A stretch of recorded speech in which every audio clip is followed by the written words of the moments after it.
Okay, good evening, everybody. Welcome to the Shir. The Shir tonight, B'ezrat Hashem, is called the Hanukkah, the Light Goes On. And what I want to talk tonight a little bit is not so much about Hanukkah, which we've now passed, but the month of Teves, and principally Asara b'Teves, the 10th of Teves, a day of tragedy, a day of fasting. Hanukkah is a unique festival in the Jewish calendar. Hanukkah is the only festival that spans 2 months. All the other Jewish festivals are sit firmly and squarely and firmly in 1 month. Pesach is in Nisan. Let's start with Purim. Purim is in Adar, always in Adar. Nisan contains Pesach, and Sivan is Shavuos. We have Sukkot in Tishrei. Hanukkah spans between 2 months, the month of Kislev and the month of Teves, the only festival that does that. There's a mystical concept that's brought in the deeper Sfarim, that the months are divided up into the months of Yaakov and the months of Esav, the months of Jacob and the months of Esau.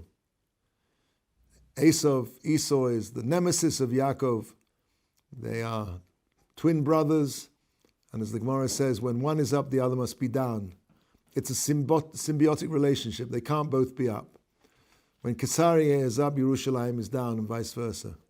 When spirituality is in the ascendant, physicality will be in the descendant.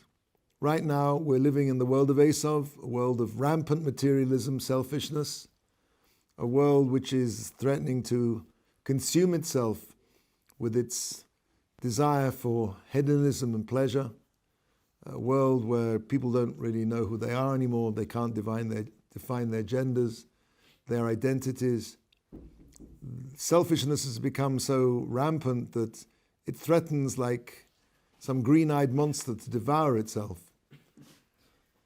The months, as I said, 6 months of Yaakov and 6 months of Esav. The month of Kislev, the month of the light of Hanukkah, is the month of light, is the month of Yaakov, and Teves is the month of darkness.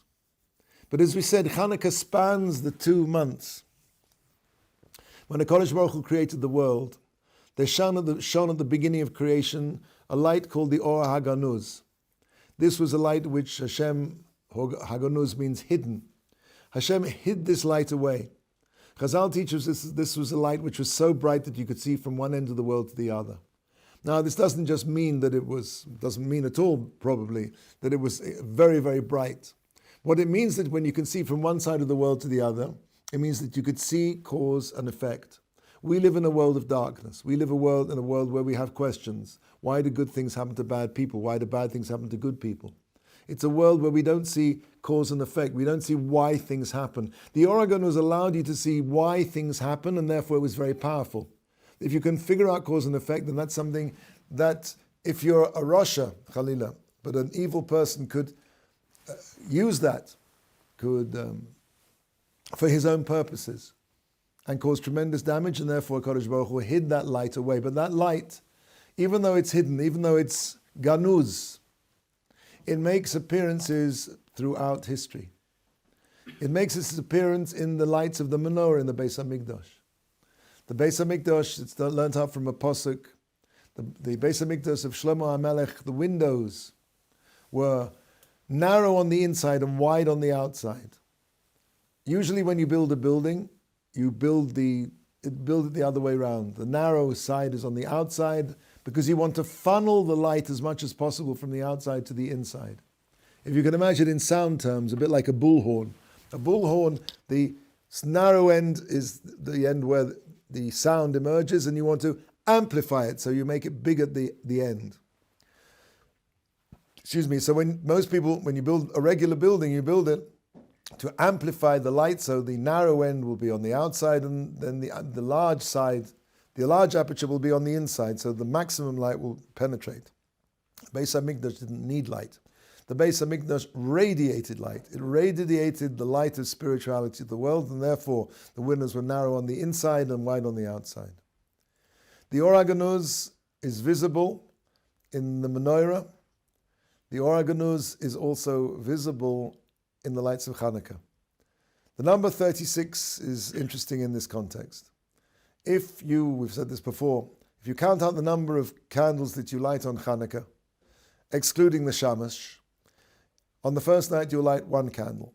On the second night you'll light 2 candles. 2 and 1 together is 3. If you light on the third night, you'll light 3 candles. So 3 plus 2 plus 1 will be 6. And if you continue this calculation, you'll end up with the number 36.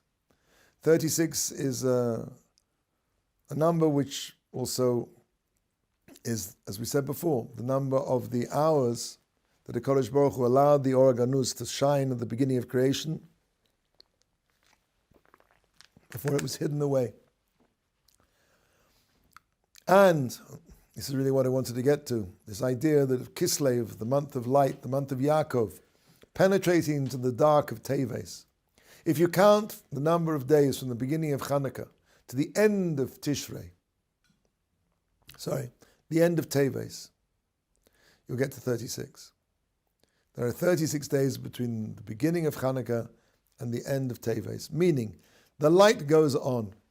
And I was thinking maybe this is why it always struck me as kind of a little unusual that the last day of Hanukkah, Zos Hanukkah, the day before yesterday,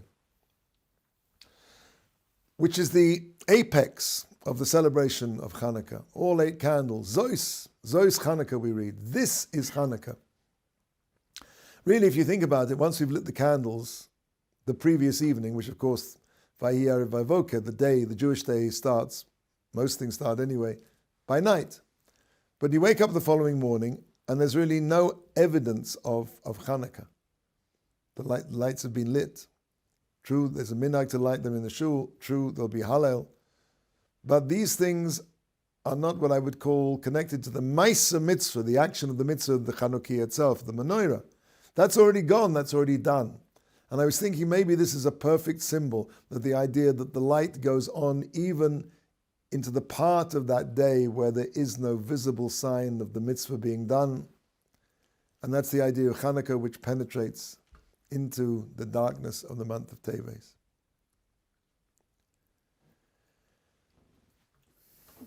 Why is it necessary that Kislev is light and Teves is dark? Kislev is well, we're going to see that Teves is a month of darkness because of what we're going to talk about now, Asara B'Teves. Asara B'Teves, the 10th of Teves, is a day of fasting. One of the 4 fasts that all Klal Yisrael is supposed to fast on. It's a rabbinic fast. It's a 12-hour, 13-hour fast. 3 things, actually. The 8th, the 9th, and the 10th of Teves were days of tragedy in the Jewish calendar. The first of those tragedies was the translation of the Torah into Greek. The story goes that Ptolemy, gathered together 2 different versions of the story, 72 sages, and he put them into 72 different rooms.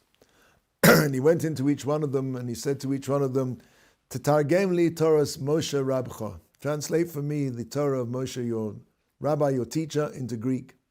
And the Gemara in Megillah recounts how they all translated the Torah in such a way that was slightly different, but identically different, in order that Ptolemy would not be confused or make a mistake. For example, Ptolemy's wife's name was Arnevet. Arnevet is a rabbit or a hare, and it's a treif animal. So they translated in such a way that it would be acceptable to the king, that they didn't want to have it written down in the Septuagint that the Ptolemy, the king's wife, was Tomei. That's one example. There's another example that it says in the beginning, Bereshis bara Elokim. So they translated in the beginning of God's creation. Because they didn't want to translate it that he should think that Bereshis bara Elokim, that there was some power called Bereshis that Chalila created God. Bereshis created Elokim. So they changed the translations in subtle ways in order that it would be acceptable, that Ptolemy shouldn't get annoyed or shouldn't make mistakes. But the miracle was that they all translated it identically. But this was a day of great tragedy, and Chazal compared the tragedy to the day of the breaking of the luchos, the breaking of the tables, the original 10 Commandments. The idea is that, I'm sorry, it was connected, they compared it to the day of the golden calf, the Egel Zahav. The idea of the tragedy is based on the fact that the Torah cannot be adequately translated into any other tongue. Lo targem kol tzorko. You can translate the surface of the text into another language. But when you do that, you lose all the tremendous secrets, the alliteration, the lack of one letter here, the dot in the Torah, a small letter here, the abundant depth of meaning that Lashon HaKodesh, the Holy Tongue, has. The Holy Tongue is called the Holy Tongue not just because it has no profanity in it, but because the Holy Tongue connects the source of something to its name.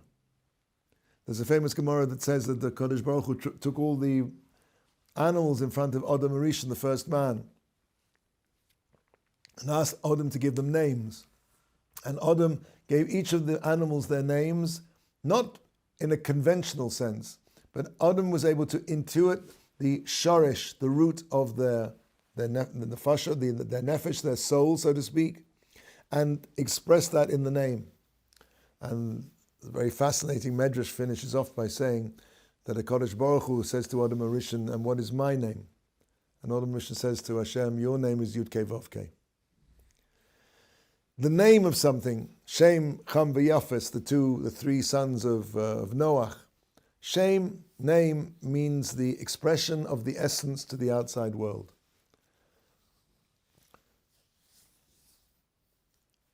All of this, which is contained in Lashon HaKodesh, is lost when you translate something into another language. You put it into a cage. Chazal say that there were 3 days of darkness that went out to the world when the Torah was translated into Greek, because the lion which had formerly been roaming free was locked into a cage. So to speak, it was possible for the Greeks to say, oh yeah, we have your Torah. It's a great book, wonderful book, full of wisdom. Yeah, you'll find it over there next to Plato and Socrates in the New Age / wisdom section. They put it into a cage. The Torah is the Devai Elokim. It's something holy. It's above the Seichel of man. It's the Seichel Eloki. It's the wisdom of God. It is above the ability of man to fully comprehend it. When you translate it into another language, you put it into a cage. It becomes limited. That was a day of darkness. The Torah became, so to speak, smaller. And we're going to see the 3 tragedies that are linked on these 3 days are all to do with haktana, diminution, making something smaller. Another part of this diminution was, as we say, the idea of Yovan is the idea of darkness. They darkened. It says, the Medrash says, about the 4 exiles which are hinted to right at the beginning of the Torah. The exile of Babylon, the exile of Paris, Persia and Media, the exile of Greece and the exile of Rome. The Pasuk says, Ha'aretz hayu so vavo, formless and empty. Formless is Babylon, empty is Persia. V'choshech al pnei sahom. Choshech stands for Greece, for the Greek culture. Because, says Chazal, shehechishu es einehem Yisrael b'gzeirasam, that they darkened the eyes of the Jewish people. The nature of Greek philosophy was to limit man's view of himself and existence within the hollow skull of a man. What I can see exists. What I can put under a microscope exists. What I cannot measure, by definition, does not exist. This is the darkness of Greece. This is the philosophy of Greece which made the world a smaller place. Because it denied be'etzem, in essence. Not just that it's something we don't know about, but anything that we don't know, we cannot know. Man rules knowledge. Man rules what there is. If I can't measure it, it doesn't exist by definition. That's the Greek view. And that language which the Torah was translated into, a language self-evidently, represents the Weltanschauung, the worldview of a nation. The language of a nation has within it the worldview of that particular nation. Certain things are incommunicable in other languages. For example, I'll give you very sort of like the word in Hebrew, nachas. Nachas means pleasure. But specifically in Jewish terminology, nachas is related to the pleasure you have from seeing your children doing the right thing. As a Jewish quote goes, nachas is something you only get from your grandchildren. Okay, it's a joke, but the point is clear. I could give you another example. For example, in French, the word chic, C-H-I-C, chic. Impossible to translate into another language with one word. It's a combination of fashionable and, attractive and up-to-date, modish. There are many words like this. Schadenfreude. It's interesting, that's a word in German, which means the pleasure you have from seeing your enemy's downfall. That's a particular German concept, I think. And it's interesting because the opposite concept exists in Yiddish. I'm not sure which way it goes round. We have to ask Rabbi Greenblatt. But in Yiddish there's a word to fargin. In Hebrew they made it into lefargen. I'm not sure which way it goes, but certainly the Yiddish to fargin means to be happy at somebody else's success. So that's the polar opposite of Schadenfreude, the German concept of rejoicing in someone's discomfiture, his downfall. Okay, I got off the subject here. The point is that when the Torah was translated into Greece, it was shut into a box. The world became a smaller place. And therefore, it was comparable with the day of the Egel Azav, the day where the first luchos were smashed, the first tablets of stone, the first Torah was smashed. That first Torah, the first luchos were the Maisa Elokim, and the Ktiva was Elokit. Both the material that it was written on was godly and also the writing itself. The Luchas Hashnios, the second tablets, that was the tablets that Moshe Rabbeinu hewed. It was the action of man, Maisa Odom, and therefore it was not on the same level. In spite of the fact that, of course, the Ketiva, the writing was godly. But the Chomer, the substance, the material on which it was written was man-made.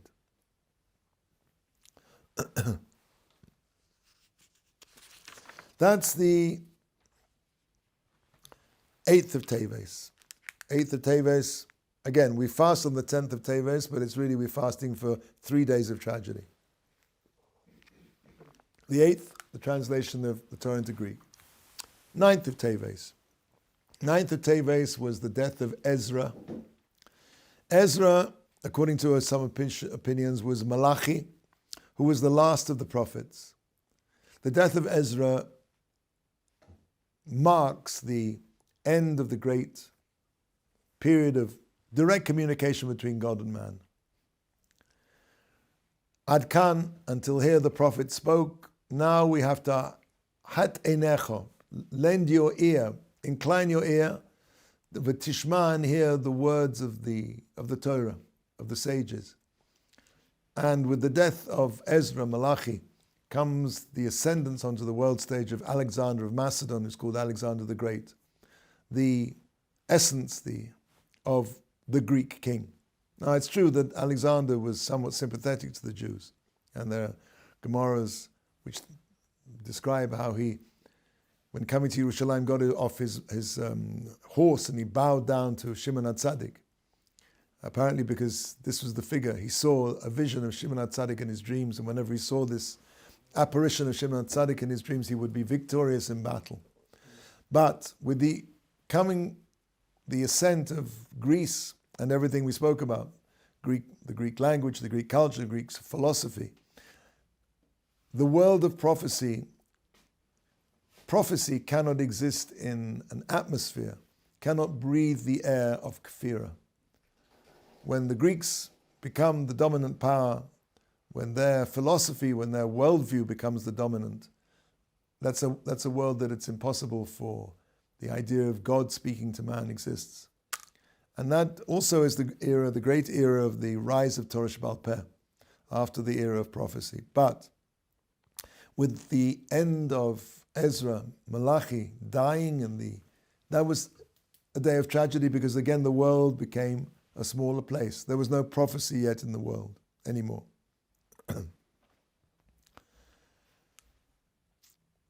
Now there's another ninth tragedy that happened on the 9th of Teves. And the quote that I wanted to say before is a brisa in the Seder Olam, which says, Ad kan, until here, hayu hanavim misnabim baruch hakodesh. Until this point, till Ezra died, until Alexander rose up to be the king of the world, until this point the prophets prophesied. From here, with Ruach HaKodesh, Mikan ve'elach, from now on, hat oznecha, incline your ear v'shma divrei chachamim. As we said, that's the rise of Torah Sheba'al Peh. Now, to go back to our second tragedy that happened on the 9th. In Megillus Tainus, it says the tragedy of the 9th day is not specified. The Chachamim did not reveal what the tragedy was.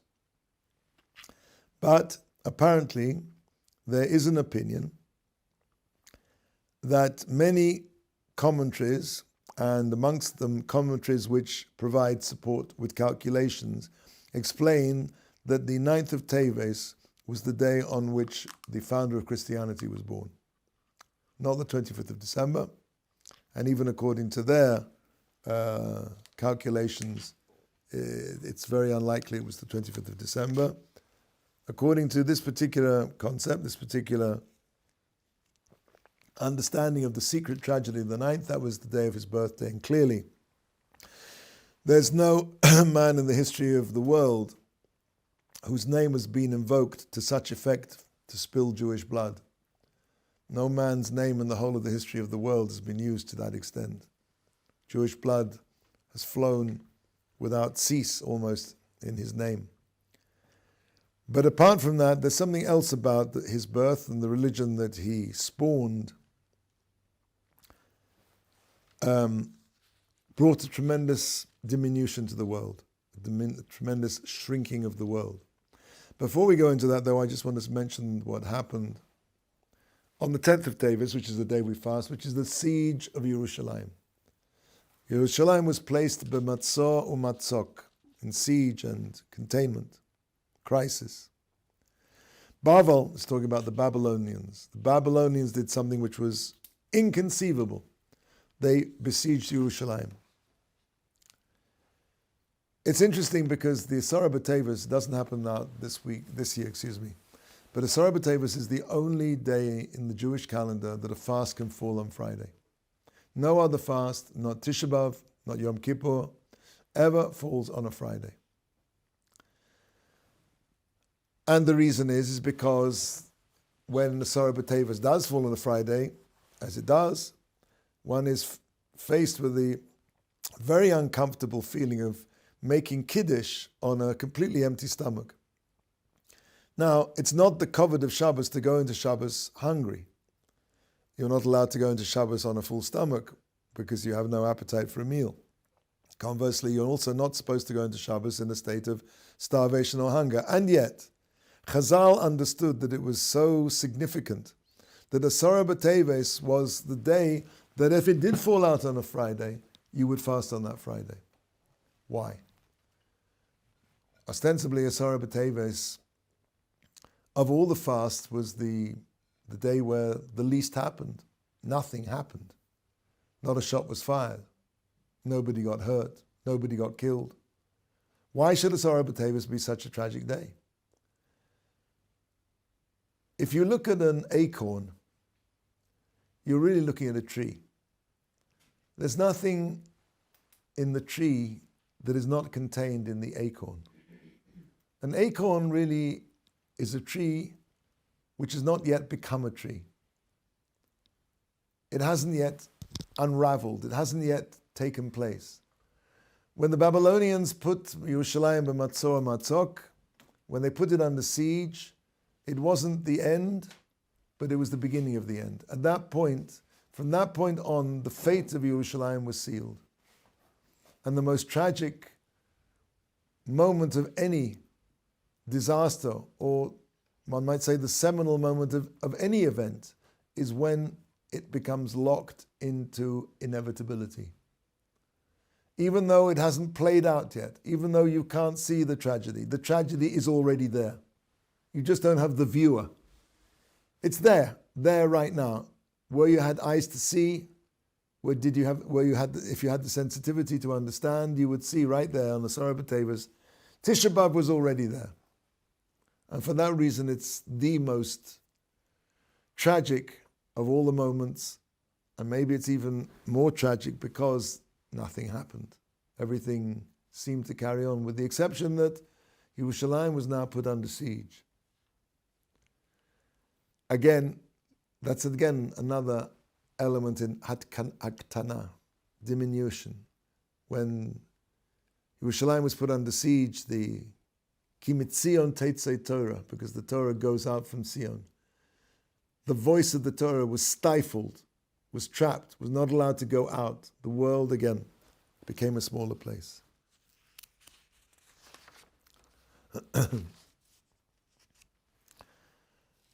So let's pull it all together. As we said, a common theme unites these three tragedies. The idea of making things small. It's a small world after all, unfortunately. So the Gemara explains that, talking about tzitzis, the reason why tzitzis is included in our reading of Shema, for a variety of reasons, and one of those is, says the Gemara, to counteract, to contradict, lafukim en aha minim. Minim is a Hebrew word which means, and Rashi explains, what minus is. Quote, Rashi over there in Brachas Daf Yud Beis Amud Beis, Otham, those people, hahofchim, who turn Ta'ameh HaTorah, the reasons of the Torah, lemedrash ta'ut ve'elil, to medrash, which means exegesis, ta'ut, mistaken, ve'elil. Now, elil is an interesting word. Elil. What does elil mean? Now, unbeknownst to the censor, Rashi was clever sneaking this one past. In Hebrew, one of the ways you can make a diminutive out of something is to double the final syllable. For example, a tree is etz. A sapling is atzitz. The tzadi is doubled. Eitz atzitz. I'll give you another example. Av is the hottest time of the year, high summer. What is the Hebrew word for spring, which is a small kind of summer? Aviv. Av, aviv. By doubling the second syllable, you make something smaller. You make it into the diminutive. If you take the name Kale, Alad and Lamed, which means God, and you double it, you come up with Elil. They took God, so to speak, and they made him smaller. They made him into a man. This is, in essence, what Christianity did, was to make the concept of Elokut, of godliness, into something which could reside, Chalila v'chas, lahaidaita, in the body of a man. Elil. Again, that is the tremendous smallness, if one can use such a contradiction in terms, the immense smallness of that religion. So again, we've got the 8th of Teves, the translation of Torah into Greek. The world becomes a smaller place, a tragedy in line with, comparable with, the breaking of the luchos and the destruction of the first luchas which contain with the Maisa Elokim, written on tablets hewn by God himself. The 9th of Teves, as we said before, was the death of Ezra, the end of prophecy, the end of God speaking directly to man, and according to some calculations, the birthday of that man who was worshipped as an Elil. And on the 10th of Teves, as we said, this was the day that Yerushalayim was put Matzor Matzok, Ki Mitzeon Teitzer Torah. The Torah could no longer be broadcast as a result of the Babylonian surrounding the city.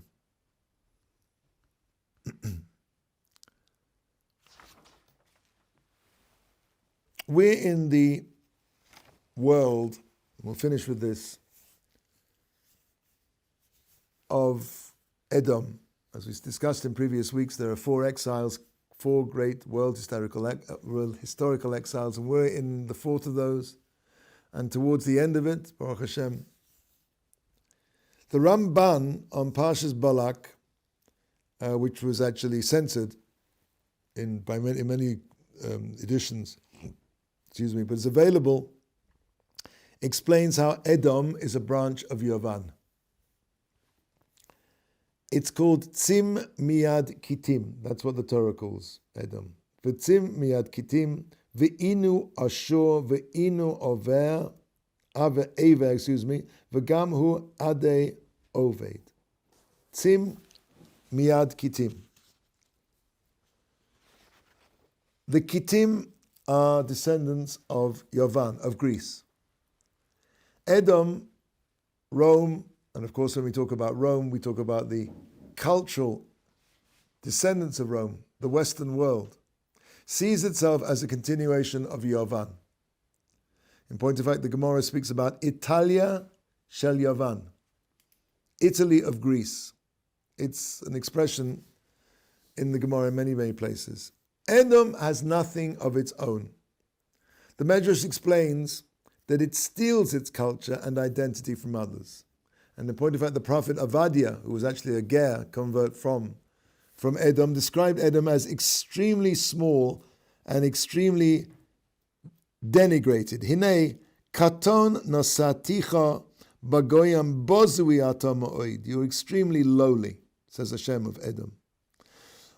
And we're living in this world. All Edom's superficial enormity, his power, seemingly, his ability to span the world, all the technology, is nothing more than the fruits of his theft of other cultures. A culture that takes the loftiest and makes it into something small. Now, the month of Teves, the Sefer Yetzirah, which was ascribed to Avram Avinu, although the more accepted opinion is that these were Avram Avinu's ideas recorded by Rabbi Akiva, explains that each of the 12 tribes corresponds to the 12 months of the year. The month of Teves corresponds with the tribe of Don. Don was the Yerud Shebashvatim. Now, of course, all the tribes were holy, but Don was the lowest of the tribes. In point of fact, the Anane Kavod threatened to expel, spit out from the clouds of glory, those divine agents of protection, these clouds, to expel Dan, because Avodah Zarah was so rife amongst them. A tribe chronically disturbed by Avodah Zarah, idol worship.